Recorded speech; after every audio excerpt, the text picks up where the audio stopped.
នេះគឺបញ្ហាដែលអតិថិជនគាត់ធ្លាក់ខ្លាំងបងប្អូនបញ្ហាដែលខូចលើបតម៉ាស៊ីនហើយបញ្ហាឆ្លងអត់ដើរ Wi-Fi បាទហើយនឹង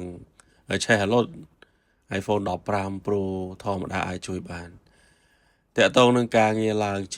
បាទឡើង memory ធំនេះគឺ iPhone 11 Pro Max បាទឡើង256និងផ្លាស់ប្ដូរអេក្រង់ការងារឡើង G នេះយើងបាទទទួលធ្វើរាល់ថ្ងៃសម្រាប់បងប្អូនដែលមានទំហំ G តូចបាទប្រើឆាប់ពេញដាក់ឯកសាររូបថតច្រើនអាចយកមកឡើងឲ្យធំបានណាហើយតកតងនឹងបញ្ហាអេក្រង់វិញនេះគឺបាទ Pixel យើងទទួលបានរហូតដល់2ដើមមាន Pixel 7 Pro បាទក៏ដូចជា Pixel 6 Pro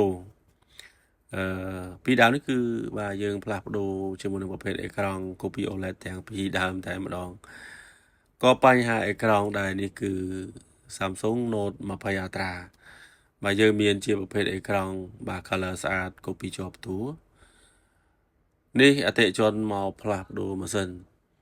បាទ12 Pro Max ការងារប្រចាំថ្ងៃហើយក៏បញ្ហាដែលខូចអេក្រង់ដែរបងប្អូននេះគឺ Samsung Note 10 Plus ហើយយើងផ្លាស់ប្ដូរអេក្រង់បាទហើយនឹងដូរកញ្ចក់ខ្នងក្រោយ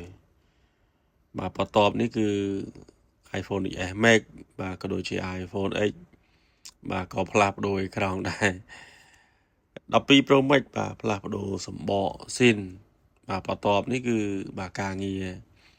ដែលអតិថិជនក៏ដាក់ខ្ចប់ផ្ញើពីខេត្តយើងក៏ទទួលបាន XS Max បាទ3ខ្នងខូចអេក្រង់បាទក៏ដូចជាបាទបន្ទាប់ទៀតនេះគឺ Pixel